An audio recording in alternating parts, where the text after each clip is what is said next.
Hey y'all, this should be a quick one. Samsung's Galaxy S21 series is here, and I've got a Galaxy S21 and the Galaxy Buds Pro to unbox today, and I'll talk through some of my first impressions with both of them.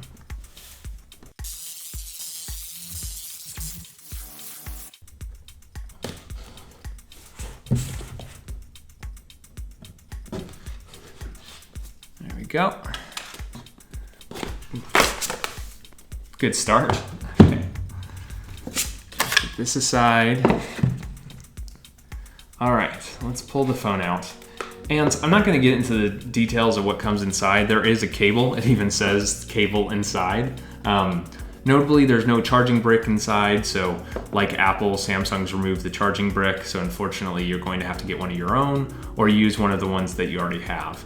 Additionally, right over here, I also have the S20 FE that my review should be released soon because I think, and you'll see pretty soon why here, the S21 series is more of a direct competitor or direct sequel to the S20 FE series rather than the S20 from last year. And we'll talk about why that is in a second, but I'll be releasing a detailed comparison between these phones pretty soon here. Ooh, okay.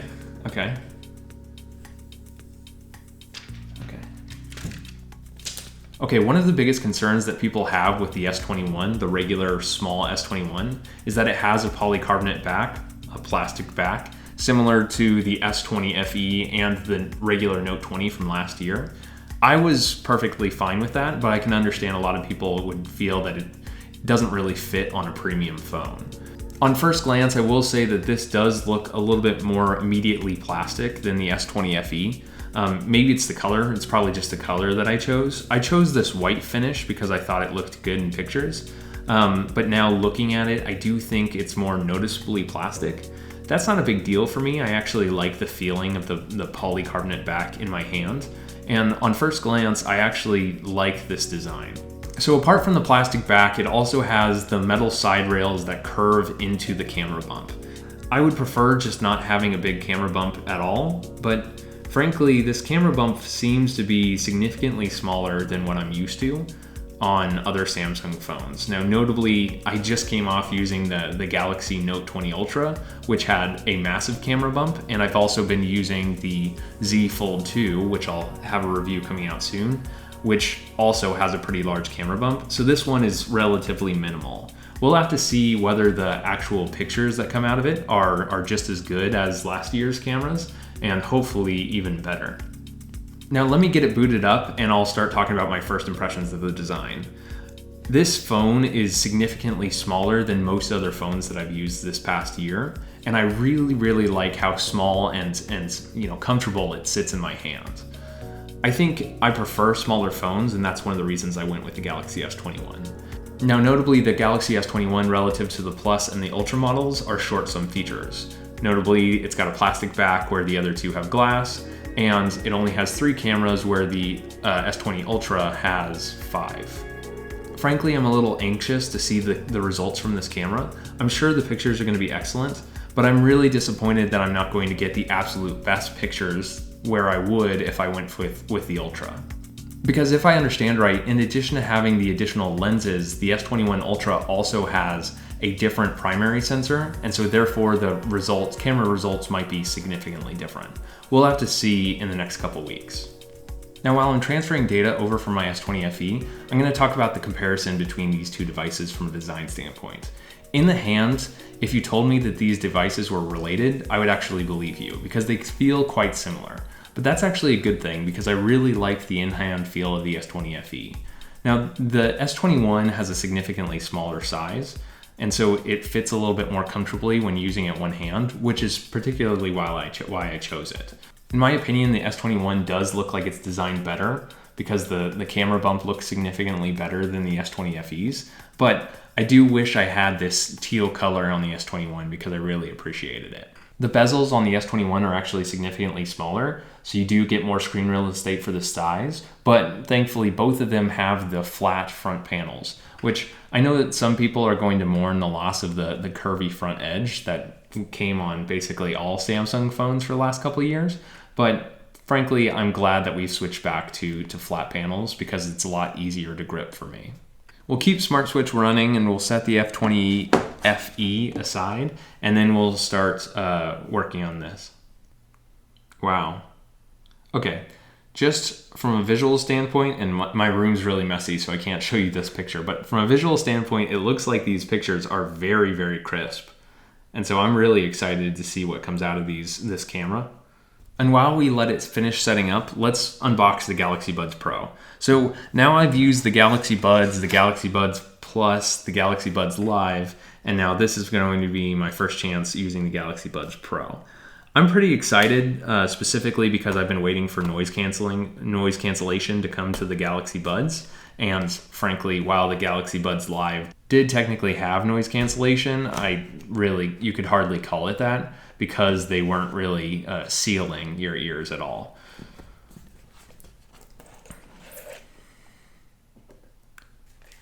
Oof. So I got the silver model of Galaxy Buds Pro. Looks like there's some gunk on it. Okay. And this case, it's tough to tell, but this case is ugly. I really don't like the color and the finish of this case because, frankly, it looks like something that you might find in a dentist's office. Let's see if you can get that. It looks better on camera, but I will say that the case does feel a lot more solid and heavy than the Buds Live. So here I have the Buds Live, the red color, which is pretty striking. I don't know if I love the red color, but it is like quite different. And the cases look very, very similar. You can see how closely the cases are designed such that I probably wouldn't be able to recognize the difference if they were the same color. But of course, the design of the actual buds is quite different. So I'm gonna pop this open. Oh man. Okay, now I'm questioning my choice to go with silver because it's basically like a mirror finish. I was hoping that it'd be a little bit more matte, but it is very reflective. We can connect directly to the Galaxy Buds Pro. Connect. Before I try and put these in my ear, I just want to draw attention. I expected these to look like the Galaxy Buds, but these are the oddest shaped earbuds that I think I've ever seen. I don't know if it's easy to tell there. I'll get some B-roll to show you, but it looks like a little strange cone. It is very, very oddly shaped. But I'm glad that these are like truly in ear, right? So they go into your ear canal because that's one of the actual downsides of the Buds Live, or upsides depending on how you feel. But let's give them a shot. Okay, those don't go in easily. Okay, let's play some music. Okay, my first impression is there's a lot of seal. And so I can hardly hear myself talk right now because it's very, very sealed off. It definitely feels like it's filling up my ear, like more so than most other in-ear headphones, like the Galaxy Buds Plus or the original Galaxy Buds. I wouldn't call it uncomfortable. I'd have to use it for a couple hours to see how I felt, but it's interesting. I might actually have to go down a size because it feels like it's filling up my ear. Maybe that's the point. Okay, now I'm realizing that it's in active noise canceling mode. So let me just pause the music and see if I notice the difference. So there's not a lot of ambient sound in here, frankly, and so I might not be able to pick up the ambient noise anyways. I mean, I don't hear a lot, and so maybe the noise cancellation is working, but frankly, I don't notice a big difference when you turn it on and off. Now I'm going to give the ambient sound mode a try. Oh God. Okay. So notably, one of the things that I didn't like in the ambient sound mode on the original Buds Plus was that there seemed to be an echo effect. So when you made a noise or when you heard a noise, it would actually appear before you actually heard it happen. It's tough to describe that, but there seemed like there was a delay, latency. And I think for the most part, they've cured that with the new ambient sound mode on the Buds Pro. It feels like it's like immediate, but it feels like I'm talking through a like a speakerphone or through a megaphone, because it really boosts my voice. I don't know if I'd really enjoy using this for any lengthened period of time. So, okay, they sound good. Okay, I really like the sound. That sounds really good. Okay. Yeah, so I'm impressed with the sound so far. I still have to figure out whether the noise cancellation is actually any good. So I'll try that in a couple different situations, similar to the way that I did, oh, whoa, weird feeling taking them out. Similar to the way that I did my AirPods Max, I will try a couple different scenarios to see how the noise cancellation works. But first glance, the sound itself sounds great. I like this. I like the case. It's still the same case as before, which is nice. They feel more substantial. Maybe there's a little bit more battery life in this case. We'll have to see what the battery life is like. I definitely prefer the fact that now we have true in-ear headphones, similar to the Buds Plus. There were upsides to the Buds Live not being truly in-ear, and so maybe I'll do a quick comparison in my full review. But so far, I like the sound. Okay, let's clean up a little bit, and I'll talk about my conclusion.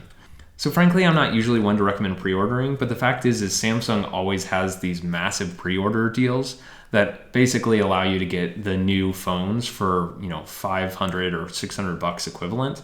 So despite the fact that the Galaxy S21 starts at $799, which is a discount from last year's, I traded in my Galaxy S20 FE, which I'll be sending soon, for $550, which is significantly more than I paid for it. And I got the pre-order promotion of, I think, $100 off the Buds Live, which maybe more, which was significant enough for me. And then there was also a $50 Samsung deal as well. So all in, my bill was about $350 for both the Galaxy S21 and the Buds Live or Buds Pro, which wasn't a bad price for the two of them. Obviously, I'm trading in a phone that probably has about $400 of retained value, so it's not completely, a huge deal, but I was happy enough with the pricing. Now, we'll see in the next couple weeks whether I actually get that much value out of it. Frankly, my first impression of both of these is quite positive. I really enjoy the S21's feel and design, and of course, the Buds Pro seem to be like pretty good upgrades. But we'll have to see in the coming months whether I actually want to keep them around. Thank you for watching NOISO. I hope you liked this first look at the S21 and the Buds Pro. If you did, be sure to like and subscribe, and keep an eye on the channel for more videos just like this. I'll catch you in the next one.